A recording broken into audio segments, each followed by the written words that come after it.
Every Celtic player to shake hands with him. A nice gesture by the Rangers captain. What a difficult afternoon he had. He was instrumental in Celtic taking the lead. A short pass to Nigel Spackman, but fighting back in magnificent tradition. He had a hand in Rangers' equaliser, scored through Mark Walters, and then he scored the winner himself. Well, Peter Houstra just at Ibrox a few months, and already he has a winner's medal. And Nigel Spackman, well, he scored in his Old Firm debut last January. He joined Rangers, scored against Celtic. He really came into the game in the latter stages, winning a lot of the ball, driving Rangers forward.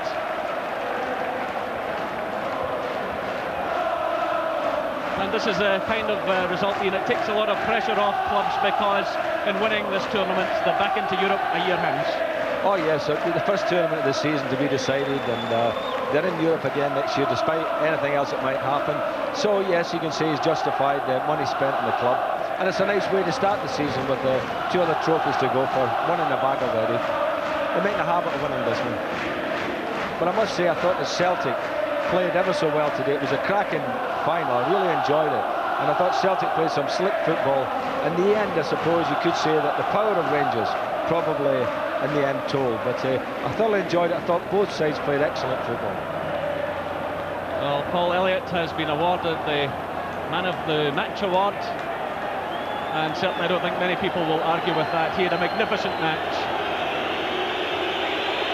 Paul McStay now will lead his Celtic players to receive the runners-up medals. Well, Paul McStay, one of two survivors from Celtic's last win in this competition back in 1982. Disappointed manager Billy McNeill there with his players.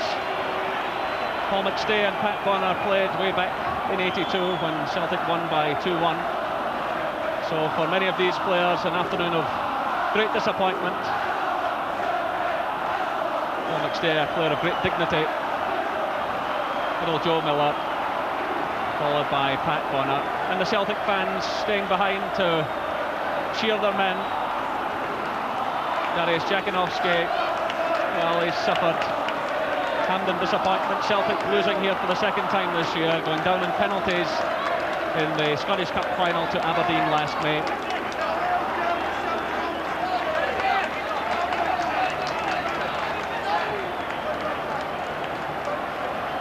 The other Polish player, Dariusz Dovcik, Anton Rogan, who played ever so well for Celtic. A pat on the head there from Jack Steedman, the league president, for Peter Grant. Richard Gough will remember this afternoon for the rest of his career. If anyone played a captain's part, he did. Well, Richard Gough leads the jubilant Rangers players towards the podium. 28 years of age, Richard Gough. That was his first goal of the season, and what a time to score it. And the £1.2 million Graham Soon has paid Spurs for him 3 years ago has paid off. A delighted Mark Walters as well.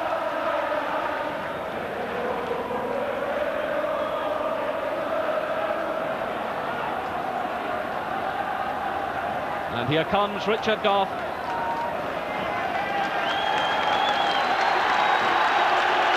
Mr. John Mackenzie of Alloa Brewers handing over the Skull Cup. And Mrs. Jack Steedman will present the League Cup. A huge cheer going up from the Rangers fans. Rangers have now won 11 of the last 13 finals in this tournament. It really is quite remarkable. 4 times in the last 5 years. They really have made it their own.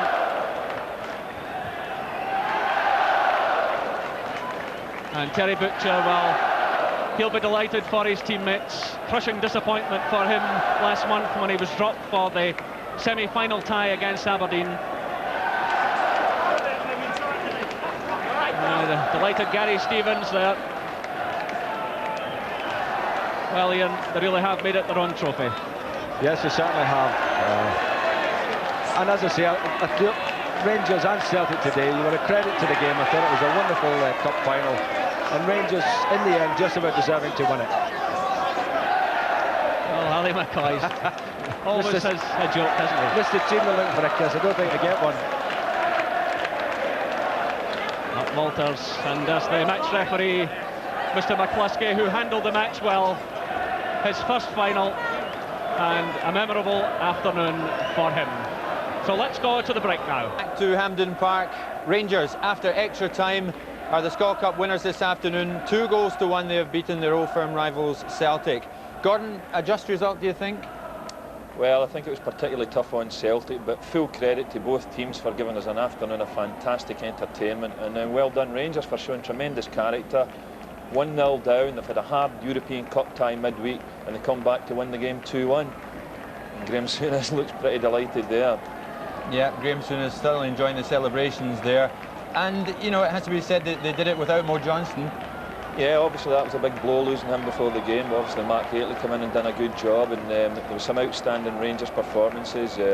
Gary Stevens done particularly well at right back. I thought Chris Woods was absolutely magnificent, and he's carried on the form that he showed in midweek and last Saturday against St Johnstone. Real impressive stuff from him. Well, when the goals came, Gordon, you know, they came thick and fast. Now, the opener came from Paul Elliott. Yeah, the ball gets played out here and it gets driven in. I think a shot at goal, and Paul Elliott bends down. It was a super header, and it was very unjust him finishing on a losing side, because he'd done exceptionally well today and really had a magnificent game. Tremendous. I mean, Paul Elliott's about as tall as you. How he got down to that, I'll never know. Yeah, well, he wins the Man of the Match award, and I think that was 100% correct, that decision to give him that. And just tough luck. Better luck next time, Paul. Sure, thoroughly deserved his Man of the Match award this afternoon. At that stage, did you think Celtic might have got more? Because they certainly looked as if they had the upper hand. Yeah, well, I think the Rangers clawed their way back into the game, and then in the second half, I thought Celtic started off magnificent in the first 20 minutes of the second half, as we said earlier. But Rangers showed a lot of character, come back into the game and made quite a few openings in the second half. And of course, at the end of the day, I mean, there really was nothing in between the two teams, but Rangers were out winners. They did exactly that. They equalised, and it was Mark Walters, Gordon, who got the equaliser. Yeah, never had one of his better games, but memorable one nevertheless. Followed this one up, knocked it into the back of the net. What more do you want? Pat Bonner, absolutely no chance with this one. Yeah, Hateley stays on, justifies Graham Souness' decision to keep him on in the game. I think Ali was trying a shot, but it fell to Mark Walters, and he knocked it in. Nice downward header. Ali looks as if he's just going to turn here and try and hit it, but Mark Walters follows it up and drills it into the bottom right-hand corner. Actually, Ali McCoy he did really well laying that one off, didn't he? He had a good game, and in actual fact, I was a little bit surprised when he went off, but in saying that, he's not played in the last 2 games for Rangers, so... Let's see the winning goal then. Richard Gough played a captain's part. As Jerry said in the commentary, it made up for the mistake that Gary Stevens knocks the ball in and do a great game. I mean, all the hallmarks of Richard Gough, bravery and determination. Maybe Chris Morris should have been hooking this away, but Richard Gough, another vital goal for Richard Gough. He scored plenty of them in his time. Captain courageous here. The goal that gave Rangers a cup. Join us after this break. A lot of character, and they fought their way back. Oh yeah, they showed tremendous character to lose that early goal, which was always a crucial goal to lose. But they did fight back, and as I felt in the game, they were the strongest side, but only just. Although I do appreciate the way Celtic played the game. I think it's lovely. You know, there's a nice free-flowing movement to it, and it's what you call traditional Scottish football. You can't say that about Rangers because they've got 7 Englishmen playing, so they don't play traditional Scottish football. But overall, I would think that for the observers at home who are, say, not Celtic and Rangers fans watching that game today, I think everyone would have enjoyed it because it was so open. Goalmouth thrills and spills at either end, chances being created, chances missed, goalkeepers diving around. So a very enjoyable afternoon's football, and a credit to the game, I thought. Thanks very much indeed, Ian St John. Thanks a lot, Jerry. OK, Gordon, Rangers have won the cup, but what's the way back now for Celtic? Well, I think, but obviously after an indifferent start to the season, I think Celtic are beginning to piece it together now. They've played particularly well over the last few weeks, and in the evidence today's performance, obviously they've missed out in Europe today, but I don't think they'll have any problems getting back in, and I think they'll figure prominently in the league title race this year. OK, well, there we are. Rangers won it by 2-1. Paul Elliott put Celtic ahead. Mark Walters equalised.